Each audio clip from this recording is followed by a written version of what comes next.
Bien, bienvenidos y bienvenidas.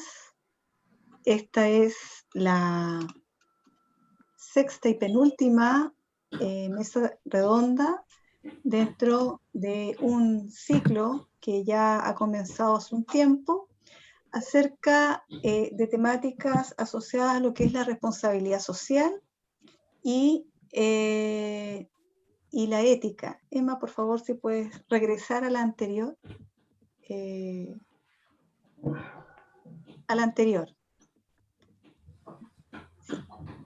Esta sexta mesa está denominada la inclusión desde las necesidades educativas especiales en educación superior, un desafío para todos y todas. Como les decía, esta es la sexta mesa, la penúltima, por favor, la siguiente diapositiva, la cual es la temática asociada a inclusión. Ya el 5 de noviembre pasado hicimos otra mesa cuyo tema era género, denominada Desafíos para la superación de brechas de género. El 26 de noviembre fue en relación a barreras socioeconómicas, denominada Brechas académicas y desigualdad socioeconómica en estudiantes UCN. Y hoy, que es la tercera mesa relacionada a la temática de inclusión, ¿ya? Para la cual tenemos nuevamente interesantes invitados e invitadas, ¿ya? La modalidad es la de costumbre, en la cual primero van a exponer cada uno de nuestros invitados e invitadas y ustedes van a poder hacer las preguntas para iniciar esta reflexión social, digamos, a través del chat o pidiendo la palabra, ¿ya? Y también decirles que esta mesa está siendo transmitida por Facebook de nuestro centro CINET, ¿ya? Entonces, para contextualizarnos y ya empezar lo que es esta mesa, vamos a iniciar con esta pregunta, ¿no es cierto? ¿Qué entendemos por necesidades educativas especiales? Se define como, con la siguiente, digamos, definición. Un o un estudiante que presenta necesidades educativas especiales es aquel o aquella que precisa ayuda y recursos adicionales, ya sean humanos, materiales o pedagógicos, para poder conducir su proceso de aprendizaje y contribuir al logro de los fines de la educación. Por lo tanto, este concepto implica enfocarse en lo que requiere el entorno educativo. Por ejemplo, el entorno necesita diseñar o tal vez adecuar, ajustar, flexibilizar, etcétera, adaptar el currículum para hacer efectiva la inclusión educativa.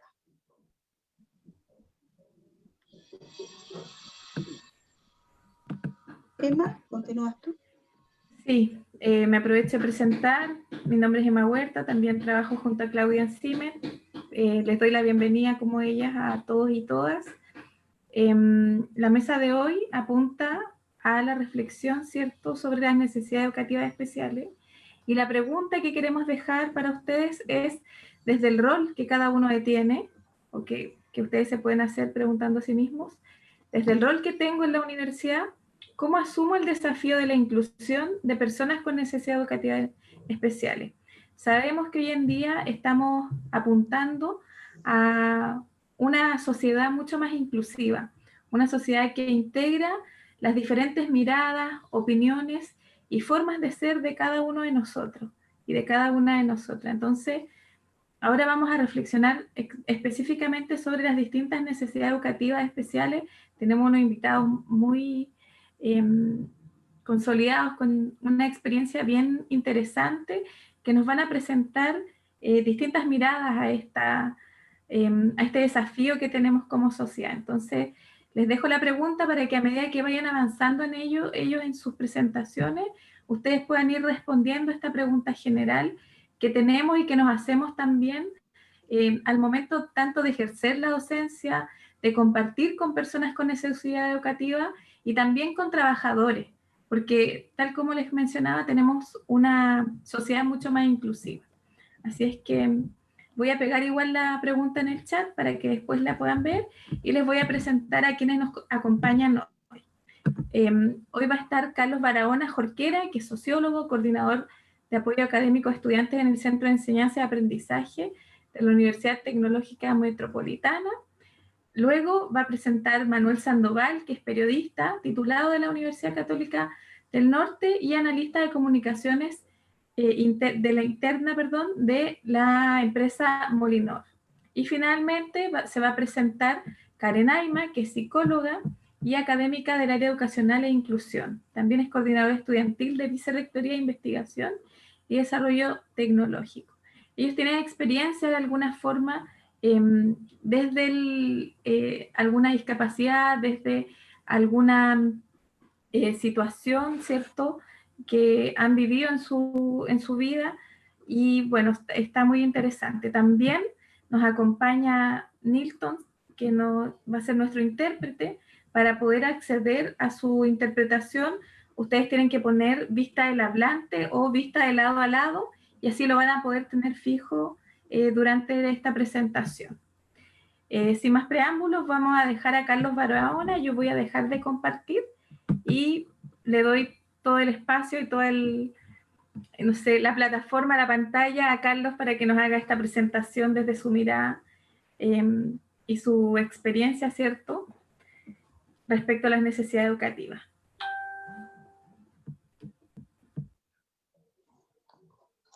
Mientras presenta Carlos, aprovecho de indicar que las preguntas que vayan surgiendo las vayan dejando en el chat para luego retomarlas y así no las vayan olvidando, y al final vamos a dejar un pequeño tiempo para responder estas preguntas. Ya, Carlos. Primero que todo, hola a todos. Darle primero las gracias a Valeria y a Margaret por acordarse de mí para esta mesa de trabajo. Tal como ya me introdujeron, mi nombre es Carlos Barahona Jorquera, sociólogo de profesión, persona en situación de discapacidad, diversidad funcional, disidencia funcional. En mi presentación voy a ahondar un poco más en eso, pero soy alguien que vivencia 24/7 la temática, y que también en mi trayectoria de vida en los últimos años también ha tomado un rol mucho más desde el activismo político, participando en algunas agrupaciones acá en Santiago, que es la ciudad donde me encuentro viviendo actualmente. Y también soy, desde lo profesional, coordinador de apoyo académico en a estudiantes en el Centro de Enseñanza y Aprendizaje de la UTEM, la Universidad Tecnológica Metropolitana. Cuando me hicieron la invitación, nos juntamos a conversar previamente, y yo dije que iba a exponer respecto a, tal como aparece en el título de la presentación, de estos tres conceptos: discapacidad, trayectorias e inclusión, que son los temas que a mí más me remueven al momento que recibo la propuesta para participar. Entonces, tengo una pequeña presentación, un par de slides, de las cuales voy a comentar un par de conceptos. Partamos por discapacidad. Voy a plantear esta cita de Campero y Heredia, que me parece que es muy relevante al momento de hablar de discapacidad y desde dónde tenemos que mirarla hoy en día, desde qué óptica, mirarla y sentirla. Procedo a leerla. Hay que entender la discapacidad como una construcción social que debe ser pensada a partir de procesos sociohistóricos en los que intervienen mecanismos de dominación y exclusión, muy en boga con lo que estamos conversando respecto al concepto de inclusión. Resistencias y resignificación en contraposición a una definición cerrada, esencialista y unívoca de la discapacidad asociada a limitación, a déficit y a normalidad. Históricamente, el concepto de discapacidad va de la mano con lo que se entiende por el modelo médico, es decir, que a la persona se le atañía hacia ella misma, que era la responsable de su condición. Por eso, la siguiente slide que estoy mostrando, uso los conceptos que no hay que decir, porque, por ejemplo, el concepto de minusválide, el de lisiade, el de enfermite, apelan generalmente a la persona de una forma trágica y excluyente. Si lo hacemos una mirada, por ejemplo, cuando vemos los casos, muchos de los casos que se exponen en Teletón, cuando se muestran en el reportaje, ojo que acá hago inmediatamente el corte de que no estoy hablando de Teletón como instituto de rehabilitación de personas, en el cual yo también fui paciente, sino también a su rol social. Entonces, cada vez que se muestra una historia, siempre hay un corte, un eje dramático, o cuando las teleseries también, la teleserie mexicana clásica que se ve en la tarde, la persona al malo o a la mala, al villano, villana, ¿qué le pasa? Algo trágico, un accidente, que queda en silla de ruedas.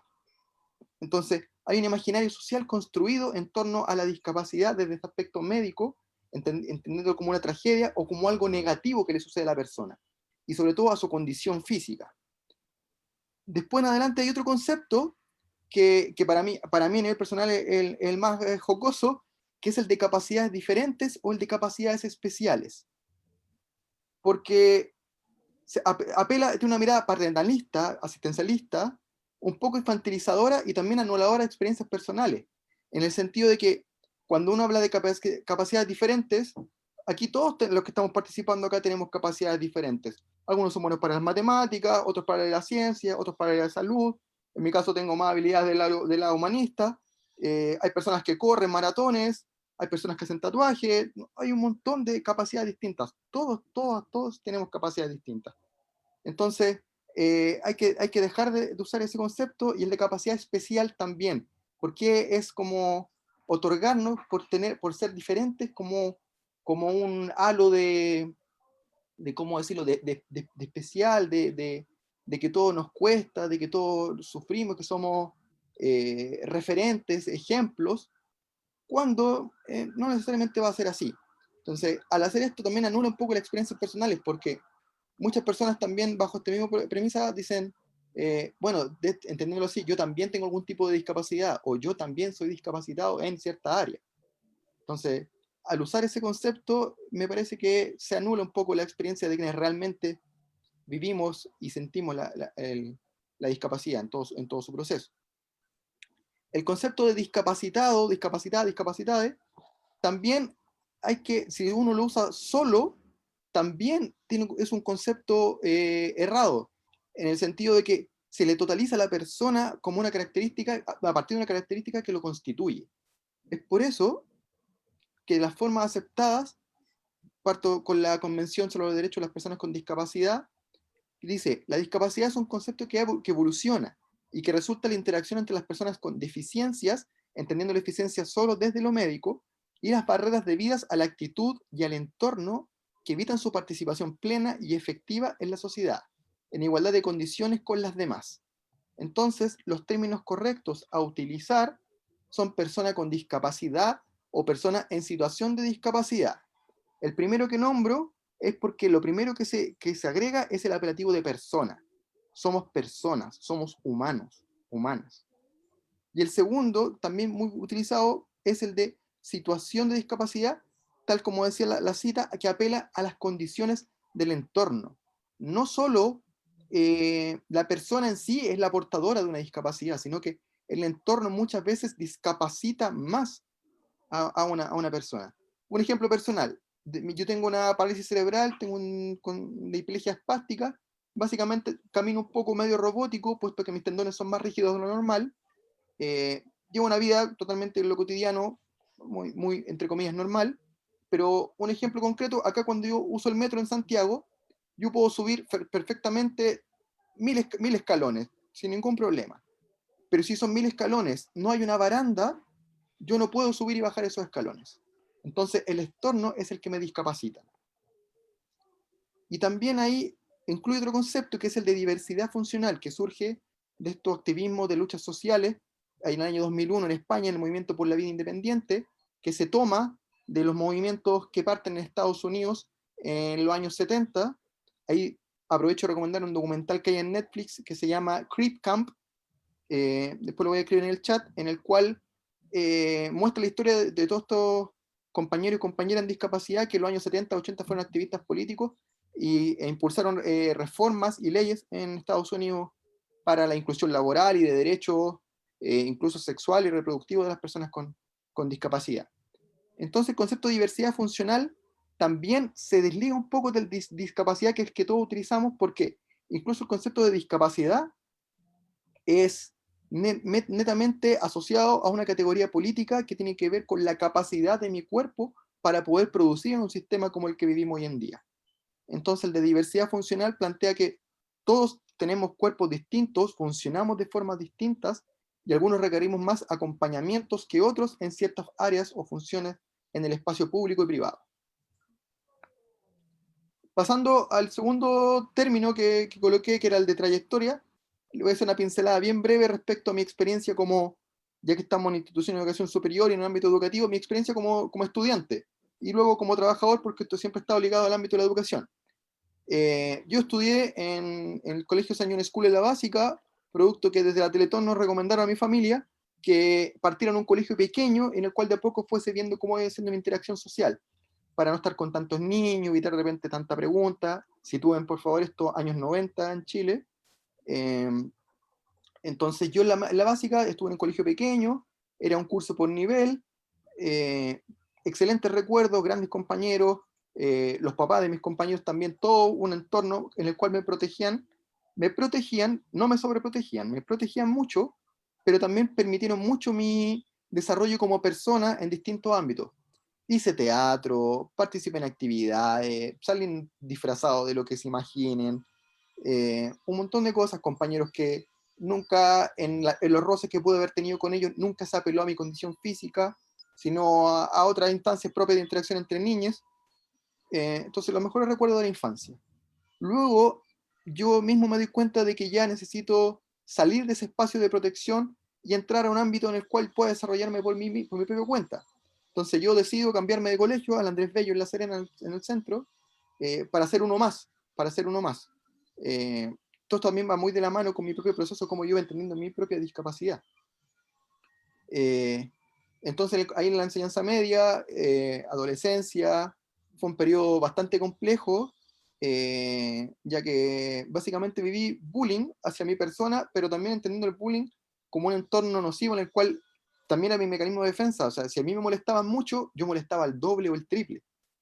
Porque el entorno era así, yo no estaba preparado, nadie estaba preparado para, para, para trabajar distintas temáticas. Luego de eso, me enfoco en mi estudio y decido venirme a Santiago a estudiar Sociología en la Universidad Alberto Hurtado, en la cual en ningún momento la universidad requería algún tipo de acompañamiento, apoyo. Como institución tampoco se acercaron a mí a solicitarme, a preguntarme si requería algo, así como yo tampoco me acerqué a la universidad a solicitar algún tipo de apoyo. En esos años yo también entendía que para mí la discapacidad no era un tema el cual me influía mucho en mi vida, entonces yo tenía que ponerme a la par del resto y no el resto a la par mía. Entonces tenía sala en un cuarto piso, subía a los 4 pisos, tenía que usar de repente, entrar a la biblioteca, en la cual no habían escalones sin baranda, veía la forma de hacerlo, no pedía ayuda. Y luego de eso, ya parte mi experiencia como trabajador, luego terminé la universidad y ahí parto trabajando en un proyecto CEP en el Liceo Marta Brunet en La Serena, en el cual nunca fue mucho tema el tema de la discapacidad en sí. Todos en los 3 lugares en los cuales he trabajado se han abocado mucho a mi experiencia y mis capacidades como sociólogo, más allá de hablar mucho del tema de la discapacidad. En la Universidad Católica del Norte trabajé casi 5 años en el equipo de éxito académico, implementando la BNA, participé también en el programa PASEN, haciendo algún tipo de investigaciones con el equipo, y tanto ahí como hoy en día en la Universidad Tecnológica Metropolitana, las únicas barreras que yo he sentido han sido desde lo físico, en el moverme en el espacio, en el campus, Carlos, te queda un minuto, disculpa. sobre todo lo que cae en el campus en Coquimbo, y también actualmente en trabajo lo que tiene que ver con metro, movilizarme en los espacios públicos y todo eso. Y para finalizar, dejo un par de reflexiones respecto al concepto de inclusión. No hay que olvidarnos de que 1 de cada 5 personas en este país somos personas con discapacidad, en situación de discapacidad, es decir, el 20% de la población, que el Estado chileno ha firmado todos los convenios habidos y por haber respecto a la discapacidad, tiene una ley como la 20.422 que establece igualdad de oportunidades para las personas con discapacidad, pero que en la práctica no se llevan a cabo de la mejor forma. También hay un imaginario social errado respecto a las discapacidades, muy influenciado por Teletón y todo su aparato discursivo y comunicacional, de que se nos ve como sujetos de caridad y no como sujetos de derecho. También reforzar y recordar que las instituciones hoy en día de educación superior tienen planes y programas de acompañamiento. Me tocó participar en actividades de la red, de la RESI, en la cual todas las instituciones hoy en día están haciéndose cargo de la temática y trabajando en ella. Pero aquí yo dejo plantear la siguiente duda o pregunta. ¿Es inclusión el concepto que nosotros realmente necesitamos? Es decir, que el resto de personas, entre comillas, normales, o que no tengan algún tipo de discapacidad, abren sus puertas para que nosotros podamos ingresar a poder hacer nuestras reales actividades. ¿Se debería llamar de otra forma? Yo creo que sí. Yo creo que en el fondo, más que llamarse como un concepto de inclusión o entenderlo como de ayuda, básicamente lo que se debe tener es que se nos pueda garantizar a nivel de Estado y de país participación social activa y plena en los distintos ámbitos en los cuales podamos desenvolvernos. Eso, muchas gracias. Muchas gracias, Carlos. No sé, te mandamos aplausos virtuales. Una excelente presentación. Y también aplausos inclusivos.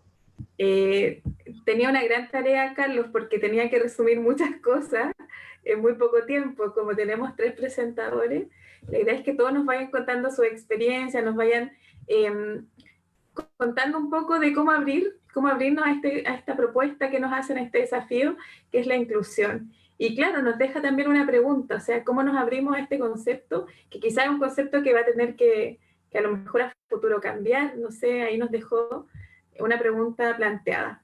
No sé, ¿los demás tienen alguna pregunta? ¿Alguien del público, algún espectador que quiera preguntarnos algo?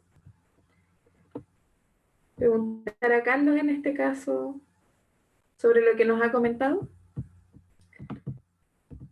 Aquí nos agradecen a Carlos. ¿Sí? ¿No hay preguntas al parecer? Entonces vamos a dejar las preguntas para el final, para conversar. Me parece también súper. Gracias, Susana. Entonces vamos a seguir con Manuel Sandoval, quien es periodista. Él nos va a hacer una presentación sobre su experiencia. Él fue ex estudiante de la Universidad Católica del Norte y ahí él les va a contar un poquito más. Yo estoy haciendo un preámbulo para contarles quién es Manuel. No sé si hay algo más que ustedes quisieran preguntar mientras tanto a Carlos para que Manuel se vaya conectando.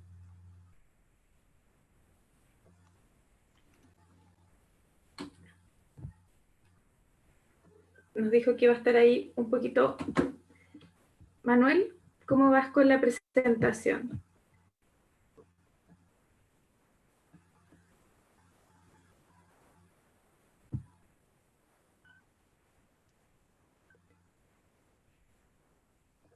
Está sin micrófono, Manuel. Ya, ahora sí, ¿me escuchas? Sí, ahí Sí. sí. Ya, disculpe, que estoy acabando una reunión, pero ya estoy casi terminando. Pero bueno, yo soy alumno de la Universidad Católica del Norte. Desde un comienzo yo estudié psicología, luego pasé a periodismo. Al principio en lo personal fue muy difícil porque creo que no, en aquella época no estaban los medios necesarios para acoger un alumno con discapacidad motora. Por eso yo me tuve que cambiar de carrera. A mis hijos fue difícil adaptarme obviamente al ritmo universitario, a la exigencia universitaria, a hacer trabajo en grupo, adaptarme a mis compañeros, a darme a entender con mis compañeros. Fue muy difícil desde un comienzo, ya con el tiempo, ya los compañeros, como tanto los compañeros como los acá le dijo, me supieron como entender y adaptarse pedagógicamente a mi situación. Esto lo viví más en periodismo que en psicología.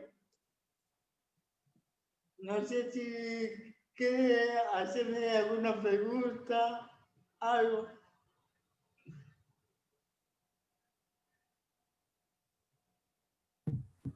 Bueno, yo actualmente trabajo en Molinón.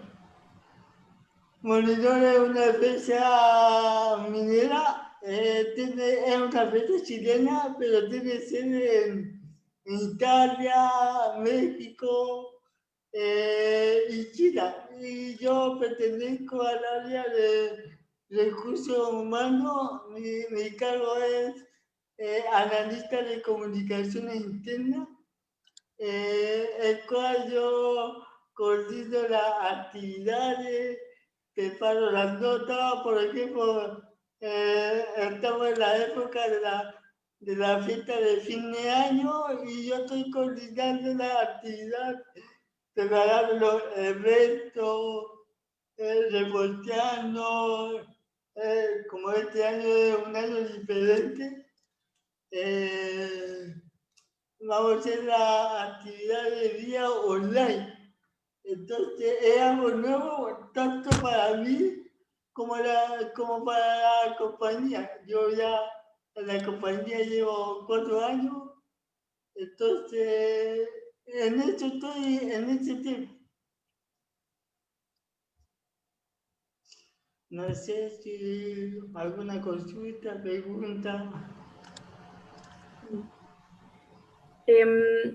Manuel, si tú nos pudieras contar, porque tú fuiste estudiante de nuestra casa de estudio, ¿Sí? entonces, ¿cuáles fueron las mayores dificultades que tuviste al momento de estudiar en la UCN?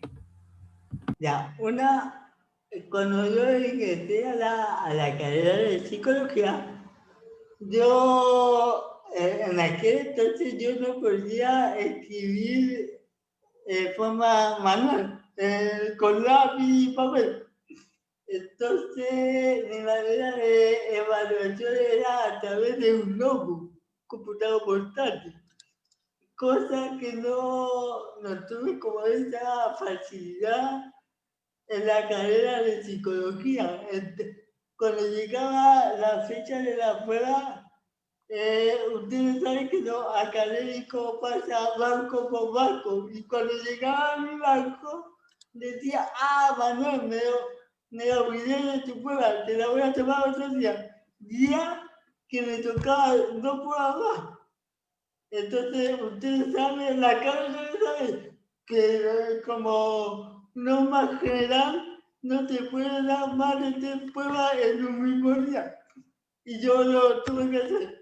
Cuento corto, terminó el primer semestre del primer año.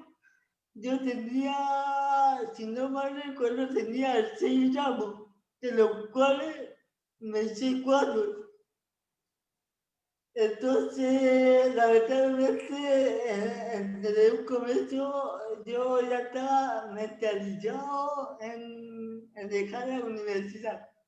Y justo en aquel tiempo estaba como rector en la universidad, Misael Camus.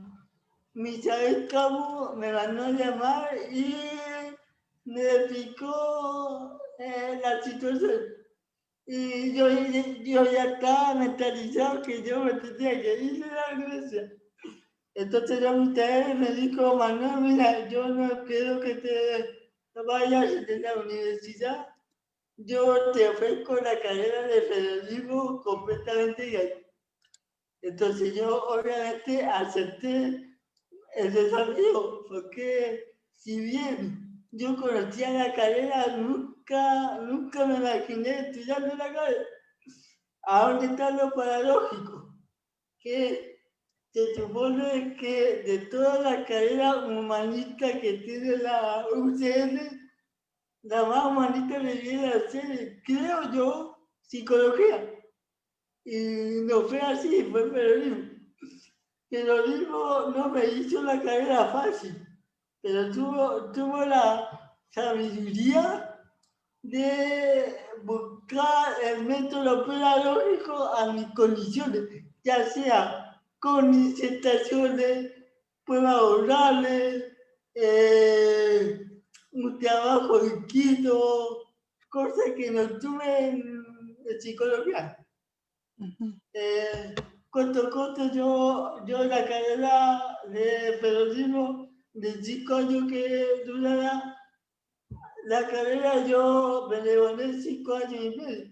¿Por qué 5 años y medio? Porque recuerde que yo tuve un semestre de la carrera de psicología. Entonces yo no metí ningún ramo en la carrera. Entonces eso es como la conclusión que llego, que siempre me he quedado con el bichito y todavía tengo el bichito. A mí me gusta psicología. Pero también pienso que, como acabo de decir, la más humanista de toda la carrera humanitaria de la noche debía ser psicología. Y también entiendo que en aquella época no existía los adelantos que existe ahora. Por ejemplo, el Delta, que es donde está la calle. El Delta en aquella época entraba como el pijama. Y ahora por lo visto, tiene muchos métodos, muchas alternativas de inclusión, cosa que en mi época no había. Eso. Manuel, cuando nos juntamos y conversamos un poco de este tema, en algún momento les pedimos que nos hicieran una pregunta, ¿cierto? Y ahí me gustaría dejarte la palabra para que nos contaras o nos preguntaras tú de qué forma podemos reflexionar sobre esta inclusión considerando tu experiencia, ¿cierto? Considerando tu situación donde tú elegiste una carrera, finalmente esta carrera desde tu perspectiva no se adaptó, ¿cierto? Desde lo que tú nos cuentas no se adaptó a tus necesidades, no se adaptó a lo que tú esperabas, ¿cierto? Que te acogieran, que se adaptaran finalmente a tu condición, a tu situación, a tu necesidad. Entonces, ¿qué pregunta nos dejarías tú a nosotros o qué nos pedirías, ¿cierto? Para tener esta sociedad más inclusiva, esta sociedad que se abre, ¿cierto?, a las distintas posibilidades, y una universidad, que es una universidad que se tiene que adaptar a estos cambios y estas urgencias de la sociedad que nos pide. Bueno, yo, en base a tu pregunta, yo básicamente, cosas que yo lo viví en la cabeza, únicamente yo les digo a los académicos que se tomen tiempo. El tiempo, yo sé que los académicos tienen como su tiempo es muy acotado, pero si van a trabajar con alumnos con discapacidades diferentes, ellos tienen que estar conscientes que esos alumnos no trabajan con el mismo tiempo que trabaja un alumno normal. O necesita más apoyo en el sentido de la palabra. No quiero decir que le gane el ramo, pero sí que se dé tiempo de analizar más como psicólogo cómo puedo sacarle provecho a este alumno con capacidades diferentes. Eso básicamente. Gracias, Manuel. Yo sé que tu historia es súper interesante, súper potente. Tú me has contado muchas cosas más dentro de lo que hemos hablado, pero estamos en el tiempo, así es que te vamos a agradecer. Todos quienes tengan preguntas, recuerden ir dejándolas en el chat y vamos a seguir con la presentación de Karen Ayma. Muchas gracias, Manuel. Ya. Un aplauso también para Manuel. Aplauso, ¿cierto? Y también un aplauso virtual. Muchas gracias, Manuel. Vamos a seguir con Karen Ayma, quien es psicóloga y también tiene la particularidad de haber sido compañera de curso de Manuel, cuando él ingresó a la carrera de psicología. Así es que ahí también nos puede dar una experiencia y una vivencia muy interesante para esta mesa. Dejo a Karen con ustedes. Gracias, Emma, gracias a todo el equipo CIMET. Y también agradecer a Carlos y a Manuel por las presentaciones, por los testimonios, porque sin duda a las personas que están viendo, y bueno, a mí también como espectadora de sus experiencias, de verdad que es un gran apoyo para nosotros seguir mejorando en este camino cuando uno ingresa a la docencia o ingresa a una organización. Siempre tiene que tener presente y valorar la diversidad de las personas. Eso es algo de que yo he aprendido, bueno, como decías tú, siendo compañera de curso en psicología, compañera de Manuel, trabajando en el programa Delta, que ahora les voy a empezar a presentar para comentarles un poquito más. Bueno, como dijo Eva, me presentó, mi nombre es Karen Aima, yo soy psicóloga, estudié psicología en la Universidad Católica del Norte y estoy trabajando en el programa Delta UCN, que es un programa para estudiantes con potencial de talento académico, y también hago la cátedra del electivo profesional de necesidades educativas especiales en la Escuela de Psicología, que este ramo es ya del último año de los estudiantes de psicología. Y eso en lo formal. Y en mi formación también como persona, yo soy hermana de una persona que está dentro del espectro autista, que es estudiante universitario en la UCN también. Estoy cursando el curso de lengua de señas nivel A2, que es algo que creo que es muy importante para desenvolvernos mejor como profesionales y como personas también. Y como comentaba recién, yo fui, por ejemplo, compañera de curso en psicología de Manuel y he tenido y busco convivir y busco entrar quizás de alguna forma que me permitan entrar a círculos en donde yo pueda tener la experiencia de convivir con personas que son diferentes para el ojo de lo que se espera, de lo que espera la sociedad, de lo que esperan las organizaciones, ¿sí? Karen, perdón, discúlpame, se te escucha un poco cortado, no sé si es porque los audífonos están mal, como que a veces se va el audio. Revisa ahí. ¿Ahora? Ahí sí. ¿Ahora? Sí. Ya. Súper. Entonces, quise hacer esta contextualización para que desde ahí igual vayan comprendiendo desde dónde hablo, ¿sí? Para empezar, como les comentaba, yo trabajo en el programa del TUCEN, un programa de talento, que también es parte de, o es considerada una necesidad educativa. Si bien podrían pensar, o el prejuicio que existe es que los niños y las niñas que tienen algún potencial académico en algún área no necesitan ayuda, sí necesitan ayuda, porque sí necesitan otro ritmo de aprendizaje, sí necesitan profundizar en sus escuelas. Entonces el Delta es un programa que da ese espacio en donde pueden profundizar, donde pueden conversar con personas que son expertas en ciertas áreas que a ellos les interesan. Ahora, el tema de doble excepcionalidad a mí me llama mucho la atención en el programa porque este concepto alude a personas que tienen este potencial y que además pueden tener un diagnóstico o pueden tener algún tipo de situación de discapacidad identificada y este fenómeno hace que dos opciones, o que se enmascare el tema de su potencial de talento, o que se enmascare también su situación de discapacidad o el diagnóstico que pueda tener aparte. Entonces estas personas son doblemente excepcionales porque, por un lado, en algún área tienen que tener algo en donde el potencial es más elevado que la norma de su grupo de pares, y además tienen alguna característica que requiere apoyo. En ambas requiere apoyo, pero puede existir estos fenómenos conviviendo en una experiencia educativa, por ejemplo, que es en donde nosotros nos enfocamos.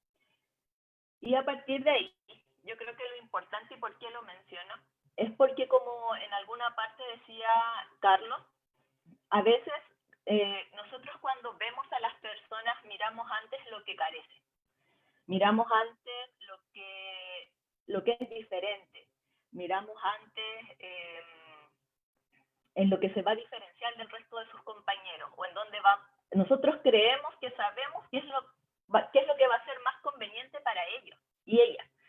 Y eso no es así.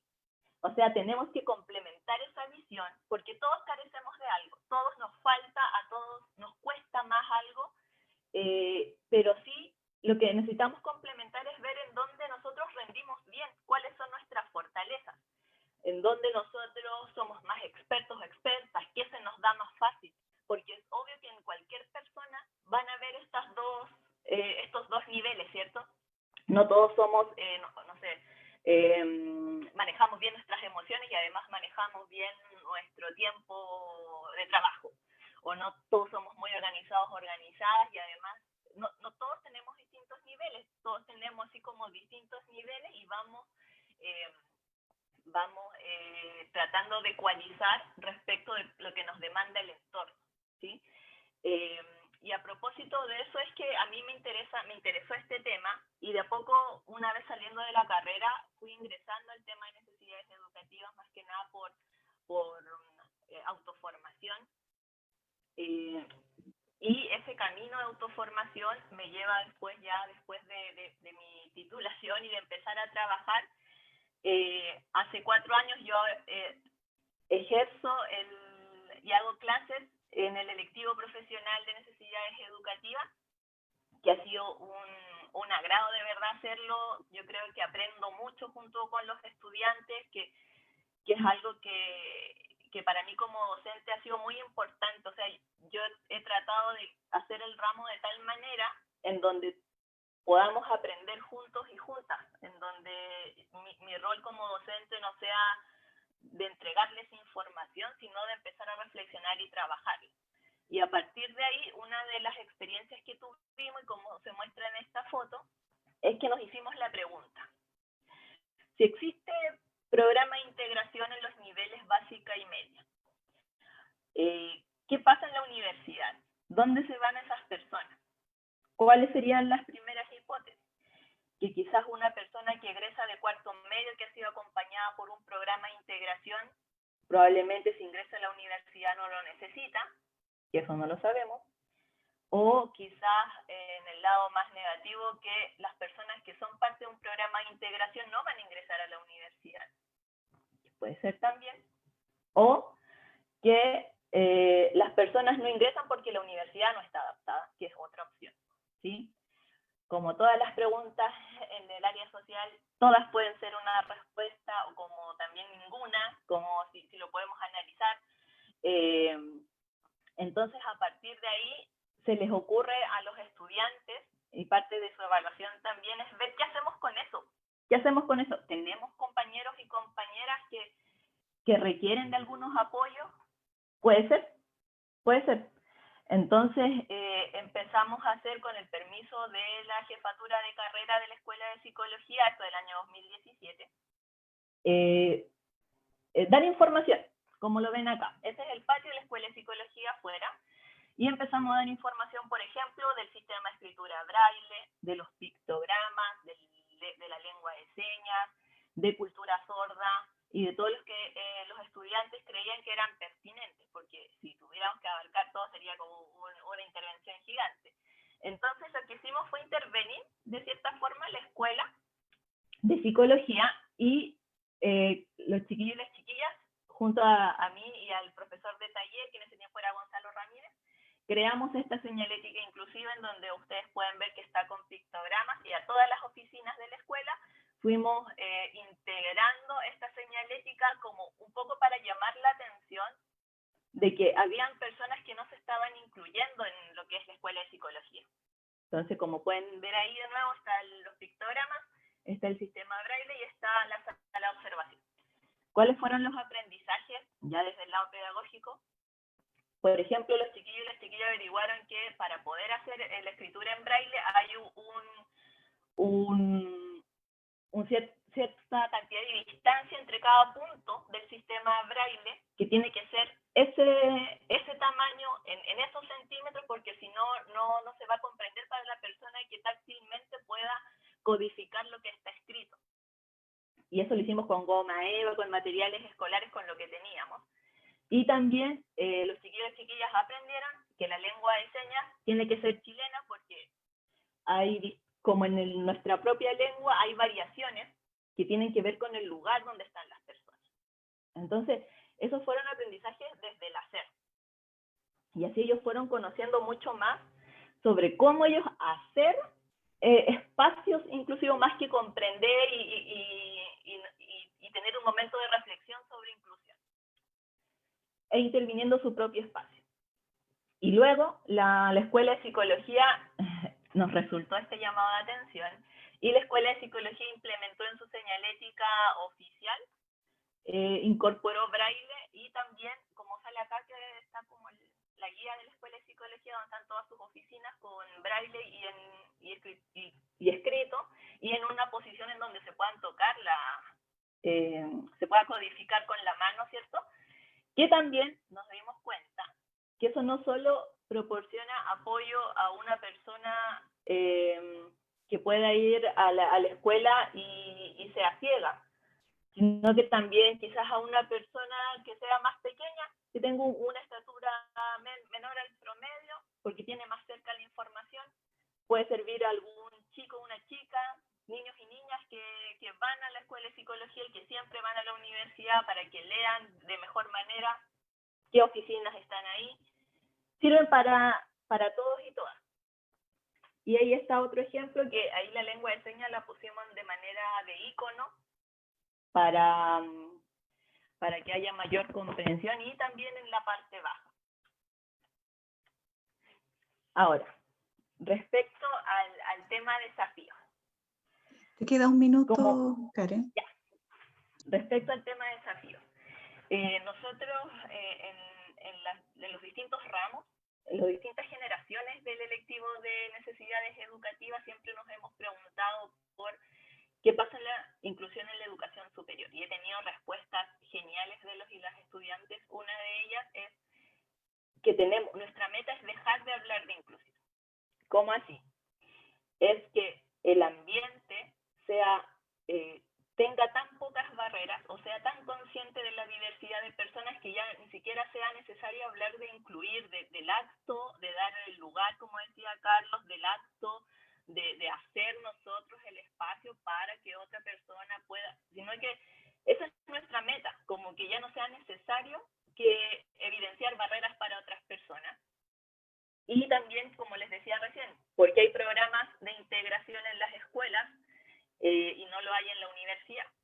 No necesitan el acompañamiento y quizás no solo esas personas que estuvieron en los programas lo necesitan o no, sino que otras personas en la universidad pueden necesitar algún tipo de acompañamiento también, que quizás antes no lo necesitaron. Esto también es temporal, no es que alguien lo necesite para toda la vida, lo necesite solo en un momento de la vida, o que en básica y media no lo haya necesitado, no significa que en la universidad tampoco lo vaya a necesitar. Entonces, sí tiene que haber algún tipo de programa de inclusión que esté en la universidad y que no solo abarque lo socioeconómico, que es lo que más se trabaja, ¿cierto? La diferencia entre aceptar la diversidad y valorar y convivir en diversidad. Una cosa es aceptarla y saber que todos somos diferentes, somos iguales de derechos, pero todos somos diferentes personas, ¿sí? Y otra cosa es convivir. Otra cosa es invitar, otra cosa es abrir espacios, otra cosa es quizás no esperar a que me digan que una persona tiene tal o cual dificultad, sino hay que prepararnos como institución para recibir a la persona que quiere ingresar. Y ahí hay un punto que quisiera que igual quedara para la reflexión, es que cuando nosotros decimos están todos invitados, todas y todos invitados, ¿estamos invitando a todos y todas? Por ejemplo, si no hay intérprete en lengua de señas, ¿estamos invitando a todos y todas? Por ejemplo, ahora yo, que no describí lo que había en cada lámina. Para las personas que quizás tienen alguna dificultad visual o que quizás están escuchando esto y no lo están viendo, hubiera sido mucho más cómodo para esa persona que yo describiera lo que tengo acá en mis láminas, ¿cierto? Entonces, hacerse esa pregunta, ¿estamos invitando a todas y todas? ¿Es una actividad abierta? Cuando estábamos en la presencialidad, en la sala que yo hacía mi actividad, podían ingresar personas personas que utilizaban silla de ruedas o muletas? ¿O por qué no la familia, una persona que lleva a su bebé en coche? O una persona que temporalmente tuvo una fractura y usa muletas por 3 meses. A lo que quiero llegar con esto es que cuando uno empieza a quitar barreras, no solo las quita para personas que tengan algún diagnóstico, personas que estén en alguna situación de discapacidad, sino que se trabaja para todas las personas, porque todas y todos somos diferentes y todos vamos a necesitar en algún momento algún apoyo. Otro desafío que yo creo que tiene que ver con lo que la universidad va a trabajar en inclusión, tiene que ver con la calidad y la equidad. Y esta es otra pregunta que trabajamos en clase. ¿Qué creen que va a ir primero, calidad o equidad? ¿O van juntas? Es una pregunta re interesante para reflexionar. ¿Estamos siendo un centro educativo de calidad si, por ejemplo, no permitimos, y con no permitimos no es que alguien diga ustedes no entran, sino que solamente no nos preocupamos de que otras personas con distintas capacidades o con distintas situaciones de discapacidad puedan ingresar o no? Y lo otro que creo que es un desafío también es que nosotros generalmente, o las entidades educativas, adecuan para el escenario de aprendizaje, cuando debemos adecuar para la vida universitaria. ¿Y qué es la vida universitaria? Asistir al centro de medicina, al centro de donde están los doctores para tener una consulta, que haya accesibilidad para las asambleas, que las asambleas tengan un intérprete, que las asambleas, que se denomine bien dónde está el centro de estudiantes, que también, no sé, haya un intérprete para los trabajos en grupo, porque ¿qué pasa con los trabajos en grupo? O esa persona hace los trabajos siempre sola, lo estamos obligando, en palabras no probablemente, pero si no le tenemos el intérprete, probablemente sí estamos obligando a esa persona a trabajar sin un grupo. Algo muy importante es traspasar o trasladarnos desde el foco que tenemos de las necesidades educativas especiales, en donde el concepto en sí pone a la persona que tiene una necesidad, que en ella se tiene que trabajar, cuando lo que podríamos hacer, y se nos haría mucho más fácil, es trabajar en las barreras que hacen que esa necesidad en esa persona emerja. Si trabajamos en las barreras, es muy probable que esa persona que estamos apuntando como con una necesidad educativa ya no la tenga, porque es el medio, y no solo el medio físico, como comentaba Manuel, que él decía que en psicología probablemente no estaban los medios. Probablemente no están, y yo creo que seguramente no estaban, pero además de barreras en los medios, hay barreras en la conciencia y en el conocimiento de las personas. Esas barreras son como las más peligrosas. Entonces, yo creo que el primer llamado para tomar este desafío como universidad es tomar conciencia y empezar a convivir y buscar escenarios y preguntarse a quién estoy excluyendo cuando trato de incluir, porque eso pasa en ocasiones. Y bueno, no olvidar en esa reflexión el rol social de la universidad. El rol social de la universidad y el hecho de que exista una universidad, y por eso es universidad, es que contemple nuestra cultura, es que sea pertinente a nuestro espacio regional, a nuestro espacio, a la diversidad de personas que existimos, específicamente en esta región, en Antofagasta, cuando sabemos que hay cierta cantidad de personas que han declarado, por ejemplo, ser sordas, que son parte de la cultura sorda, tal cantidad de personas, y eso lo sabemos que existe. El tema es cómo nosotros cumplimos con el rol social de la universidad si no hemos reflexionado antes de cómo estamos llevando a cabo, o si todavía estamos en la pregunta si debemos hacer inclusión o no. Entonces yo creo que por ahí van los desafíos. Y por último, ya para terminar, quisiera invitarles a quienes les interese este tema a que lean a María Soledad Cisterna, que ella es abogada chilena, ella es, voy a decir bien su cargo porque es muy importante. Ella es la enviada especial del Secretario General sobre Discapacidad y Accesibilidad de Naciones Unidas desde el 2017, y ella, además de todos sus títulos, ella tiene muy bien el cargo porque ella es una persona ciega.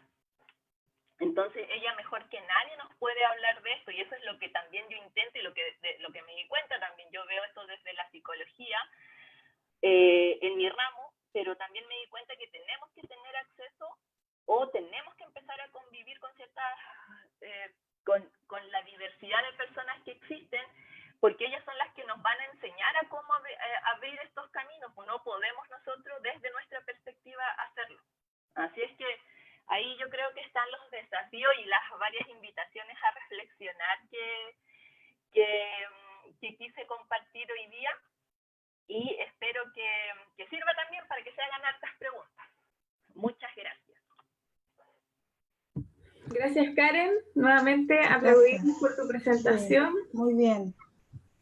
Les vamos a dejar en el chat, bueno, esta presentación, ¿cierto?, nos lleva también a abrir nuestra mirada de las necesidades educativas, no solo cuando hablamos de una situación, ¿cierto?, que está, bueno, en realidad todas están en desmedro, pero todos somos distintos finalmente. Tenemos una diversidad de formas de ser, de formas de actuar, y bueno, queremos invitarlos a reflexionar sobre lo mismo, ¿cierto? Sí, que es la pregunta que les dejamos al inicio. Te dejo la palabra, Claudia. Sí, yo quisiera hacer una pregunta, digamos, porque, bueno, los tres expositores nos han dejado reflexionando y con desafíos. Algunos pueden ser más sencillos que otros, ¿no? Pero esta pregunta quisiera hacérsela a Karen con respecto al rol social, ¿verdad?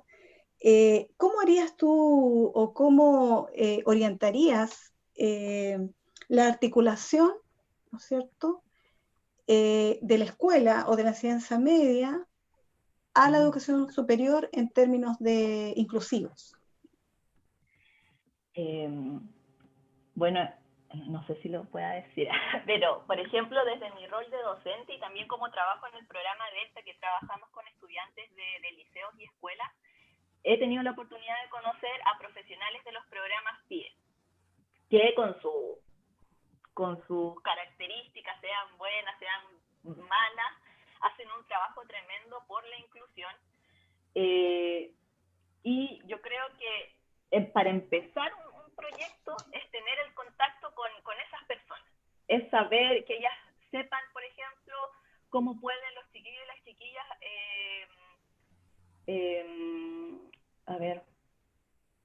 acercarse al mundo universitario sin que sea algo forzado, porque obviamente no es obligación estudiar una carrera universitaria, pero sí que lo tomen como una opción, porque pasa que donde no hay muchos referentes profesionales,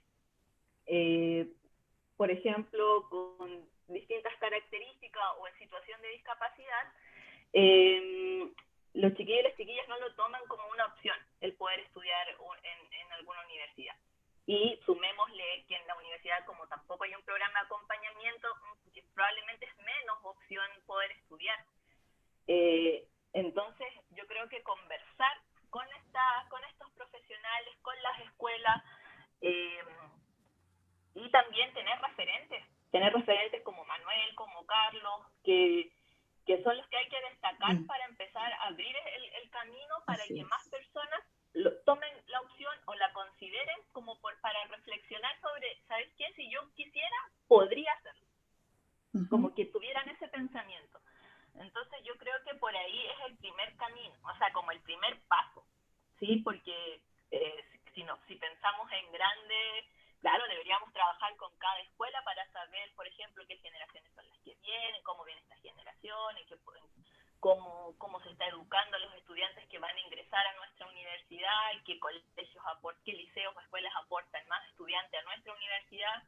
Es como un trabajo mucho más en grande, más específico, pero yo creo que el primer paso es trabajar con los programas de integración, para aprender de ellos. Muchas gracias. Hay más preguntas en el chat. Pregunta Zulma a Carlos. Mencionaste que existe... Se me corrió. Mencionaste que existe un imaginario social errado sobre las discapacidades al respecto. ¿Quién crees que es él o los mayores responsables de este constructo? Súper buena pregunta. Voy a partir con un ejemplo, una situación cotidiana. Una vez iba en el metro, día viernes, 8:30 de la noche, sentado en el asiento que me corresponde por ley, y viene alguien y me pide el asiento. Oye, flaco, párate y da el asiento. Y yo iba a responder, así como, en verdad, en mi asiento me corresponde, y al frente mío va una abuelita, y la abuelita me estira el brazo y me dice, no, mijito, ¿qué es ahí? Ya, digo yo, y lo mira y le dice, él no se va a mover porque él es enfermo. Mm. Y yo quedé, chuta, tengo varias opciones, dije, o interpelo a la señora, o le explico que en verdad no soy una persona enferma, que tengo una discapacidad, que no es lo mismo, o en verdad me quedo solo con su buena intención y no le digo nada y le agradezco. Mm. En ese caso me quedé en silencio, le di las gracias, pero me fui, y me dio mucha risa, pero me fui todo el camino pensando al respecto. ¿Qué le hace pensar a esa señora de que yo por tener una discapacidad soy enfermo? Y ahí hago el link con Carolina Ferrante, una socióloga argentina que trabajó en Chile, me parece que trabajó un tiempo en UCN, que tiene un artículo súper bueno, que hace un análisis sociohistórico respecto al rol que ha jugado Teletón en el rol social. Y plantea que la Teletón, al ser la primera gran institución reconocida a nivel país, que pone en boga el tema de la discapacidad, pero también ligándolo a cómo es un ejemplo importante de la dictadura en Chile, como para poder obviar temáticas de violación a los derechos humanos, ensalza esta figura de hacerse cargo de las personas con discapacidad, eh, pero también desde lo mediático. Entonces Teletón durante 40 años ha jugado el rol de ser la imagen viva respecto de qué es discapacidad en este país, qué se va a entender por discapacidad en este país y cómo vamos a mostrar la discapacidad en este país. De hecho, el Estado, y ahí también se liga con el Estado, y muy en boga con lo que viene desde octubre del año pasado con la revuelta social, la Teletón y discapacidad es un ejemplo más de lo nefasto que ha sido el Estado subsidiario en este país. ¿Ustedes sabían de que, que existe una Teletón estatal? Yo me enteré el año pasado, que es el Instituto Pedro Aguirre Cerda, que se encuentra acá en Santiago, en la comuna de Peñalolén. Es un instituto en el cual atienden a muchas personas con discapacidades distintas que la Teletón, por distintos motivos, no acepta como paciente. Sus recursos son mínimos en comparación a lo que tiene Teletón.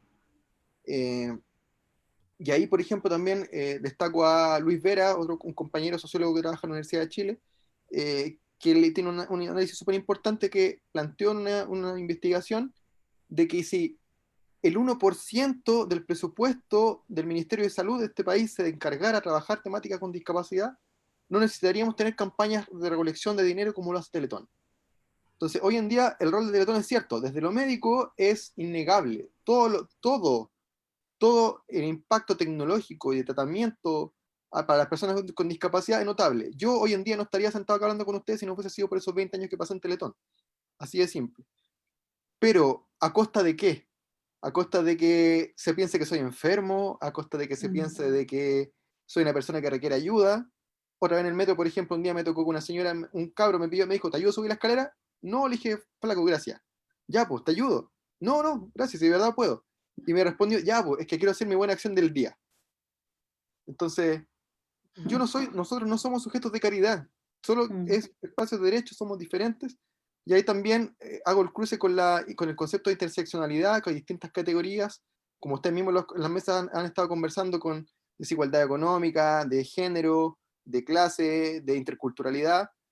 Yo dentro de lo que hablo cuando me invitan a cierto espacio es que propongo que el concepto de discapacidad también se sume como una categoría más, que también interpela a las calidades de vida y las trayectorias de vida de las distintas personas.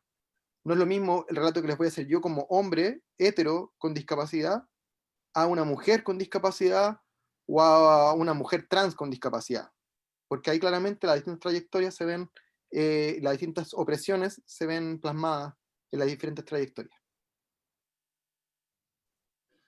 Muchas gracias, Carlos, por la respuesta. Tenemos un comentario de Marta, quien dice que se reconoce que los esfuerzos que se están haciendo en distintas universidades en cuanto a poder reflexionar respecto a estos temas, pero en lo concreto se están ejecutando algunas prácticas, por ejemplo, con estudiantes TEA, que no tengan dificultades intelectuales.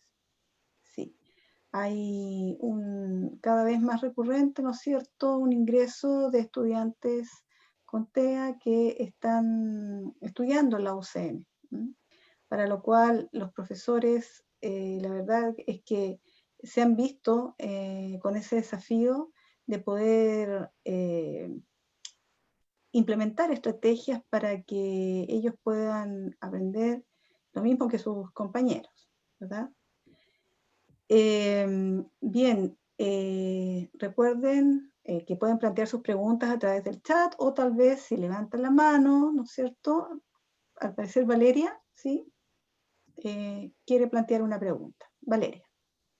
Y hola a todos y a todas. En realidad yo no quiero plantear una pregunta, Okay. más bien quiero plantear una emoción. Estoy absolutamente conmovida y sumamente agradecida, y lo digo súper honestamente, por los relatos y por la llamada de atención, que en el fondo como universidad, que yo amo mi universidad, amo mi sede, me siento súper interpelada y agradecida de que así sea en este espacio de que para esto está la mesa, para escucharnos. Manuel, agradecerte, pero con toda honestidad, tu franqueza emocional y tu discurso. Yo soy muy sensible a estos temas y por suerte que estoy tan sensible porque pensé que lo estábamos haciendo mejor. Y la verdad nos queda mucho. Carlos, que nos conocemos hace algún tiempo y tú lo sabes, que la oficina que tenía Siemens en su momento, tú alguna vez nos dijiste, ¿cierto? No tiene barra, ¿te acuerdas? Sí, sí, me acuerdo. Y en el fondo yo me sentía muy mal porque ustedes se habrán dado cuenta que Carlos es extraordinario conversador, me encanta conversar con él y no lo podíamos invitar a Siemens porque no teníamos el lugar para atender a una persona de la calidad que él tenía para aportarnos. Por eso me hace mucho sentido lo que Karen nos comparte, digamos, ¿no? Por tanto, yo sé que ha sido un trabajo arduo de estas mesas que hemos llevado acá a cabo, que coordina Margaret, pero son absolutamente necesarias para todo lo que nos queda. Y por lo menos desde lo que yo estoy y hago, con seguridad trataremos de impulsar que estas barreras se puedan ir disminuyendo, porque no es justo. Y espero, ¿cierto?, que de aquí a 10, 15 años más, esto solo sea una anécdota, así como algunas veces existieron disquetes, porque no es posible, ¿cierto?, avanzar tanto en tecnología y no podamos avanzar en algo que solo es mirarnos a la cara y ser personas, ¿cierto? Por lo tanto, espero que esto sea una anécdota de cómo éramos, ¿cierto? E insisto y pongo el paralelo y espero que se entienda la analogía, ¿cierto?, con el avance tecnológico. Así que agradecer a Manuel, Carlos y Karen. Y por cierto, Carlos, claro, nos falta probablemente escuchar más y más, ¿cierto? Y bueno, habrá mucho más que hacer. Eso, gracias. Sí. Muchas gracias, Valeria, por tu comentario. La verdad es que, claro, que nos deja a todos pensando. Cuando nosotros hablamos de inclusión es como que nosotros mismos estamos segregando, ¿verdad?, al hablar de este proceso.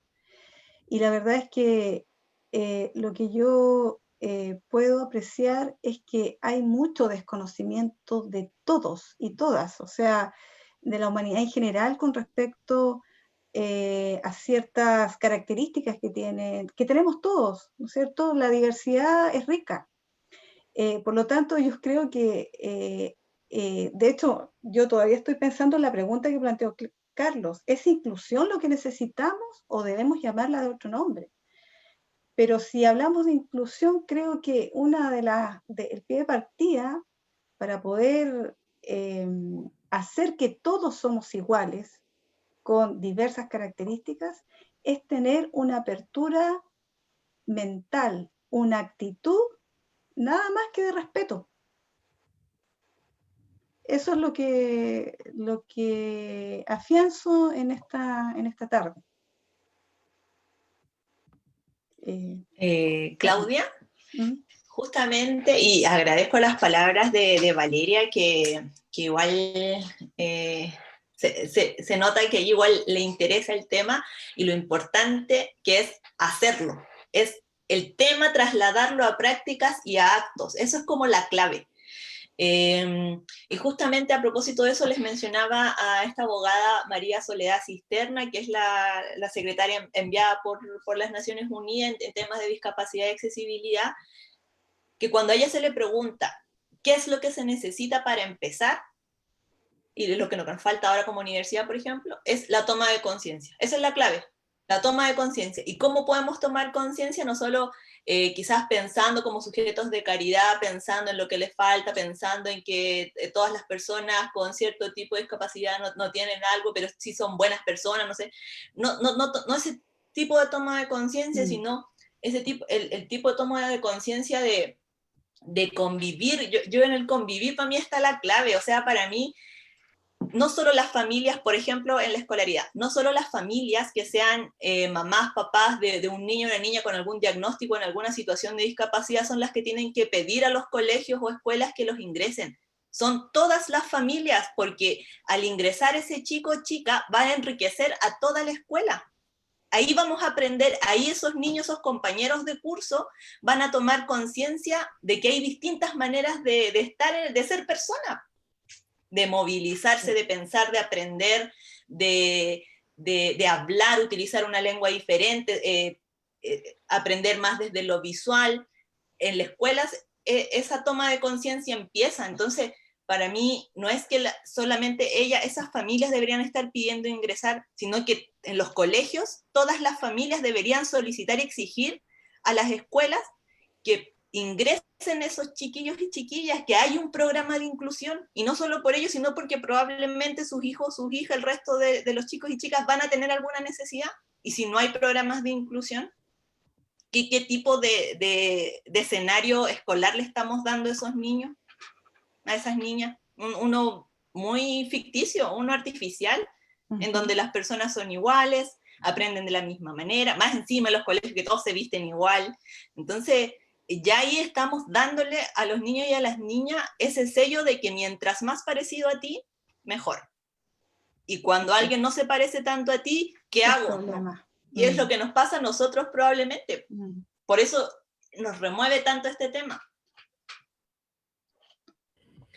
Sí, súper interesante. O sea, a mí una de las cosas que me pasa con esta mesa es que siento que tiene ese plus de no hablar solo desde lo que siento, sino que también de lo que he vivido. Y han sido unas experiencias muy potentes, experiencias donde cada uno, ¿cierto?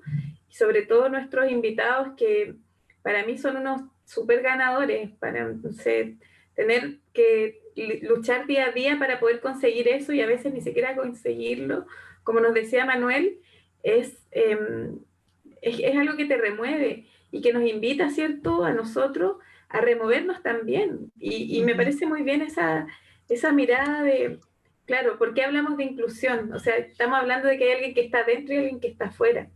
Y algo que tenemos que reflexionar. Y nos deja como este desafío.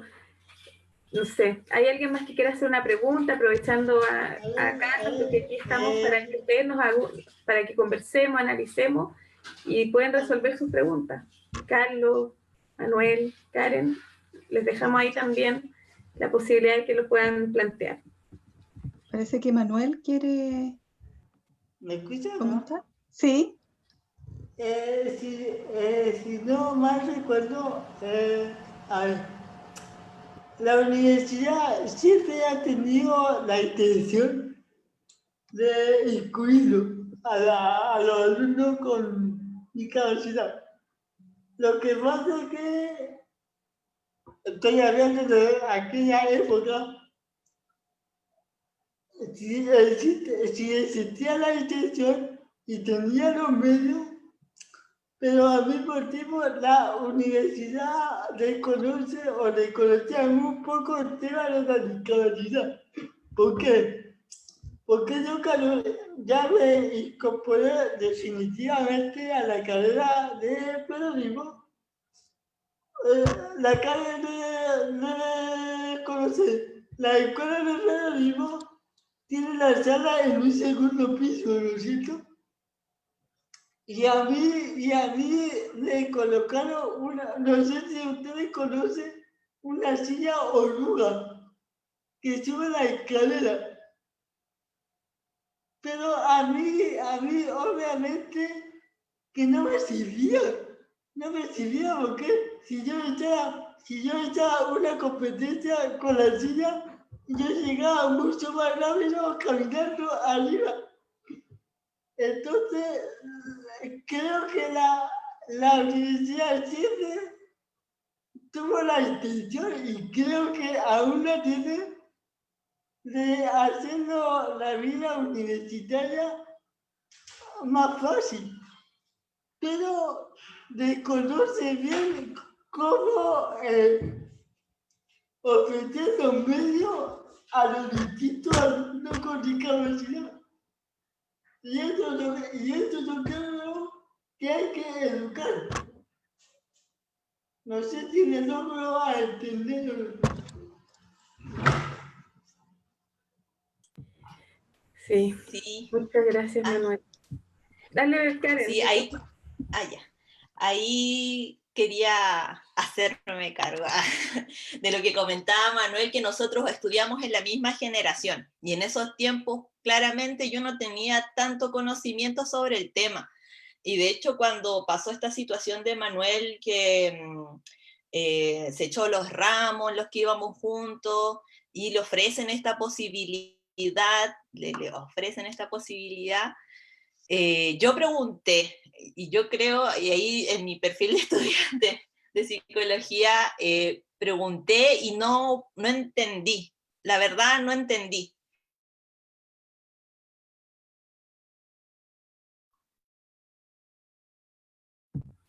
Uy, parece que Karen se quedó con el video Gran atascado. cambio, la verdad. Ahí sí, que se había quedado el video. ¿Me quedé pegada? Sí. Ya, ahora sí. ¿Por qué no se le había dado, si no se le había dado la posibilidad de cambio de evaluación, si no era tan difícil? ¿Sí? Yo entiendo por qué Manuel se echó esos ramos, porque si le dejaban 4 pruebas. Karen, a lo mejor tendrías que apagar. Y a él le ponían 4 o 5 pruebas. ¿De nuevo me quedé pegada? Sí. Ya, a ver, me voy a cambiar de... O saca un rato ¿Ahora? la cámara, saca un rato la cámara y... ¿Ahí? Sí. Ahí, ya. Sí. Bueno, y pregunté por qué, si solo necesitaba cambios ligeros en la evaluación, y me respondieron, yo creo que con la peor respuesta que me podrían haber dado en ese tiempo, y yo no tuve tampoco cómo defender ni cómo contraargumentar, y la respuesta fue, ¿tú te imaginas ahora, no sé, que a Manuel le va a tocar ir, en ese tiempo íbamos al hospital regional, a la parte de psiquiatría, donde era súper difícil acceder hasta para nosotros como estudiantes, y Manuel no podría haber ingresado. Y yo le dije, pero si Manuel puede ingresar básicamente a todos lados de la universidad, porque él se las ha arreglado como él ha podido para poder ingresar, ¿por qué no? ¿Y por qué ustedes tienen que decidir a dónde va a ingresar mejor o no? Y me decía, pero es que se echó los 4 ramos, pero es que no le hicieron las pruebas cuando debían. O sea, ¿qué estudiante va a poder rendir 4 pruebas de esa dificultad? Y me decía, no, pero es que lo que pasa es que cuando él egrese, y ahí, no, eso yo no lo entendía, porque nadie puede definir cómo va a ser lo que tú vas a hacer en 3 años más. Y solo eso lo iba a saber Manuel. Entonces, ahí ya no tuve cómo argumentar, porque claro, yo era estudiante, iba como en segundo, tercer año, y no tenía argumento, era yo contra un profesor, entonces como que ahí ya bajé el moño. Y yo creo que en parte esas como injusticias, esas decisiones, como dice Manuel, que se toman desde el desconocimiento, desde también al querer incluir, excluir, desde el querer hacerlo mejor, hacerlo peor, porque hasta ahora Manuel todavía quiere estudiar psicología. Y probablemente haya sido una posibilidad ofrecida conveniente desde la visión de otra persona, no desde Manuel. Entonces ahí como que a mí me quedó siempre eso dando vuelta. Y bueno, y son todas esa experiencia y tener el privilegio de compartir con Manuel, de ser compañeros de universidad, de también tener a mi hermano que está en una situación que requiere también de ciertos apoyos, el que también, no sé, yo creo que fue todo coincidencia en donde yo me dediqué también a esto. Y tratar por todos lados de hablar del tema. Ustedes, bueno, los que me conocen saben que siempre ando hablando de esto en todos lados y donde trabajo también. Cuando conocí la doble excepcionalidad, también pasó algo similar, en donde una chica que ingresó, que también era parte de la Teletón, y bueno, ella no tiene las extremidades superiores, no cuenta con ellas, pero ella sí trabaja con sus extremidades inferiores. Y ella me dijo, es tercera vez que postulo cuando ingreso al Delta. Y yo le dije, yo que tengo buena memoria, dije, no, esta es primera vez que llego a tu postulación. Y ahí nos dimos cuenta que es muy probablemente, como les decía, se enmascara una característica por otra, en que ella no enviaron su postulación solo por lo que ella carecía. Y resulta que a la primera vez que dio la prueba, ella quedó inmediatamente en el programa. Entonces, ahí es cuando también nosotros estamos acostumbrados por esta cultura y por nuestra cultura chilena también, lo que comentaba Carlos, del nacer y conocer el tema de los sujetos de caridad, del modelo médico, en donde a veces caemos en estas prácticas. Así que ese yo creo que es el llamado principal para romper con estas visiones. Así es. Muchas gracias, Karen. Bueno, yo siento que cada palabra nos lleva siempre a ir expandiendo un poco más nuestra opinión, en fin. Estamos casi llegando al final. ¿Alguien más iba a plantear? Al parecer, Carlos quería comentar, sí. Algo súper cortito, como dándole vueltas como a la reflexión y el aporte, pensando no solo desde la discapacidad, sino que ya el rol de la institución superior, como universidad. ¿Qué se puede hacer? ¿Qué podemos hacer nosotros en la UTEM, usted en la Católica del Norte? Yo siento que ahí la Chile, a principios de este año, el año pasado, no recuerdo bien, ya marcó un precedente súper importante. Ellas lanzaron una política de inclusión y discapacidad desde la perspectiva de la diversidad funcional, en la cual es como un eje interno en el cual ven la forma en la cual tratar a todas las personas que pertenezcan a estas categorizaciones, cómo poder trabajar con ellas de forma interna en la casa de estudio. Creo que eso es un muy buen precedente en esa línea. Y ahí también recuerdo un caso que a mí me impactó mucho, una vez que cuando estaba trabajando en la Católica del Norte, nos invitaron a la actividad de la RESI, de la Red de Instituciones de Educación Superior que trabajan en inclusión, que fue un encuentro binacional de la provincia de San Juan con la región de Coquimbo. Y ahí el caso de una estudiante, que no me puedo recordar su nombre, que era de la Universidad de San Juan, que era una estudiante sorda y que estudiaba medicina. Entonces, contaba la experiencia de cómo lo hacían ellos para trabajar en estos casos, y era un trabajo mancomunado de todas las áreas, desde la vicerrectoría hasta los docentes, la estudiante, se sentaban todos en la mesa y era como, bueno, ¿qué vamos a hacer para que Karina, por tener un nombre, pueda tomar el pulso? Claro, una persona sorda, ¿cómo va a tomar el pulso? Tiene que hacer conteo. Entonces, se habían dado el trabajo entre todos de buscar experiencias nacionales, internacionales, lo que también la estudiante sabía, hasta que pudieron encontrar la forma de que ella pudiera tomar el pulso y así poder avanzando en su asignatura. Me acuerdo que esa vez cuando estaba en tercer, cuarto año de la carrera. Entonces, que todo el trabajo había sido así. Cada vez que aparecía algún obstáculo, alguna barrera externa, estaba este grupo ampliado de trabajo en el cual entre todos buscaban las respuestas.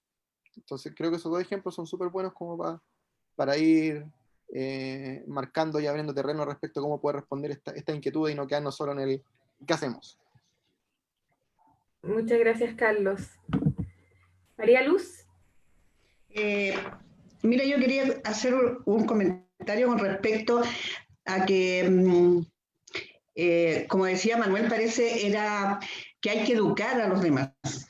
Entonces, cuando uno ve un llamado tan amplio a estas mesas y nos encontramos con poca gente, porque nosotros somos muchos en la universidad, entonces, ¿cómo hacemos para que la gente, los académicos, no académicos y todo el personal, ¿no es cierto?, de la universidad, y también nuestros estudiantes, porque también ellos nos incluyen muchas veces a otros, entonces no es que seamos el personal y los académicos nomás, también dentro del estudiante hay estudiantes que no saben cómo incluir a otros, aunque a mí la palabra no me gusta mucho, como decía Claudia, el incluir, porque ya lo estamos como excluyendo, no sé, me suena rara el término. Pero yo creo que hay que buscar formas de que las personas se interesen más en estos temas. A mí me llamó la atención cuando Carlos dijo, es que una señora viejita me dijo, enfermo. Es que esa era una cultura antigua, Carlos. Entonces, lógicamente que si nosotros, los que educamos por profesión, no somos capaces de ir cambiando esto en los más jóvenes y en los no tanto, que son nuestros colegas, ¿no es cierto? En el caso de nuestros colegas académicos, muchos como que no les interesa este tema, porque es como de otra cosa. No es como una cosa importante o académica dentro del ámbito en que ellos se mueven, ¿no? Yo soy del área de ciencia básica no humanista, entonces yo ahí me doy cuenta que, claro, estas cosas que son más del área humanista, los del otro grupo como que no le hace mucho sentido. Entonces lo que tenemos que hacer es que esto le haga sentido a todos. ¿Cómo? No tengo idea, no tengo un método, pero creo que eso sería súper bueno. Yo trato soy jefe de carrera de una carrera, trato de que los colegas, ¿no es cierto?, juntarlos en talleres de esta cosa de la diversidad y cosas, pero yo creo que tiene que ser como una política más institucional. Así como, sí, todos los departamentos tienen que tener talleres de inclusión, de diversidad de género, etcétera, etcétera. Porque claro, también el vocabulario, tampoco nosotros, muchos no lo manejamos. Y no es que uno lo quiera hacer con mala intención. De decir, por ejemplo, como dijo Carlos, la señora le dijo a Fer, pero no es por mala intención, es porque no maneja otro vocabulario posiblemente. ¿Te fijas?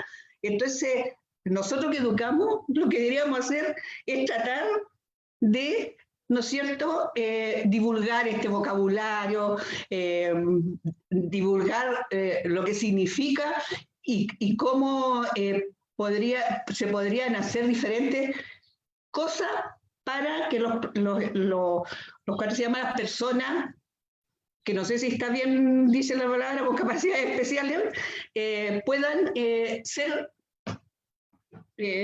o sea, no sean especiales, o sea, como todos nosotros.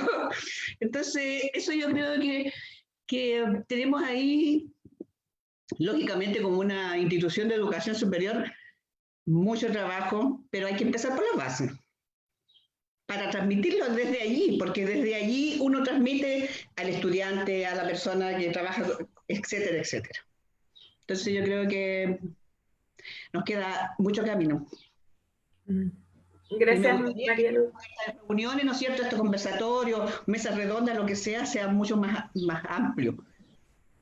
Amplio en el sentido de que la gente participe, porque yo sé que esto le llegó, la invitación fue ampliamente difundida, si lo que pasa es que no toda la gente llega o se interesa en los temas. Eso quería decir. Muchas gracias, María Luz. Paula estaba escribiendo en el chat que nos quisiera compartir una experiencia. Hola, sí. Solamente yo quería contarles ya que acá en Coquimbo estamos nosotros trabajando con jóvenes egresados o que en este minuto están en tercero o cuarto medio en programas de integración, y son jóvenes que tienen un diagnóstico de discapacidad cognitiva o intelectual, y estamos trabajando en un levantamiento a propósito de la ley de inclusión laboral. ¿Ya? Porque por una parte hay empresas, hay, bueno, no sé, instituciones, digamos, laborales que necesitan, por la ley, incorporar personas con discapacidad, y que creo que es un tema que a lo mejor en este minuto no hemos hablado en este espacio, que son un grupo importante de personas que tienen discapacidad o diagnóstico de discapacidad intelectual o cognitiva.